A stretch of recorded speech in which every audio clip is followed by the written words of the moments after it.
Hello friends, ఈరోజు మనం మంచి మాటల విలువ అనే కథ గురించి తెలుసుకుందాం. ఒక ఊరిలో సీతమ్మ అనే వృద్ధురాలు ఉండేది. ఆమె చాలా పేదరాలు, కానీ అందరితో మధురంగా మాట్లాడే అలవాటు ఉండేది. ఎవరికైనా సమస్య ఉంటే ఆమె ఓదార్పు ఇచ్చి ధైర్యం చెప్పేది. ఒకరోజు గ్రామానికి కొత్త వ్యాపారి వచ్చాడు. అతను చాలా కఠిన స్వభావం కలవాడు. ఎప్పుడు అందరితో గట్టిగా మాట్లాడేవాడు. సీతమ్మ అతని వద్దకు వెళ్ళి, బిడ్డ, మంచి మాటలతో మనం ఇతరుల గుండెలను గెలుచుకోవచ్చు అని చెప్పింది. వ్యాపారి చిరునవ్వు లేకుండా, మంచి మాటలతో నువ్వు డబ్బు సంపాదించగలవా అని ఎగతాళి చేశాడు.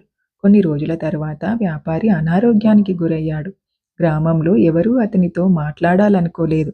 సహాయం చేయడానికి ఎవరూ రాలేదు. ఎందుకంటే అతని అహంకారం అందరికీ తెలిసిపోయింది. కానీ సీతమ్మ మాత్రం అతనిని చూసేందుకు వెళ్ళి మధురంగా మాట్లాడుతూ ఆహారం, ఔషధం ఇచ్చింది.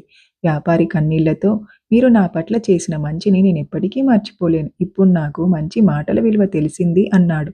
ఆ రోజు నుంచి వ్యాపారి కూడా అందరితో మధురంగా మాట్లాడడం ప్రారంభించాడు. నీతి: మనం మాట్లాడే మంచి మాటలు అమూల్యమైనవిగా మనసులను గెలుస్తాయి.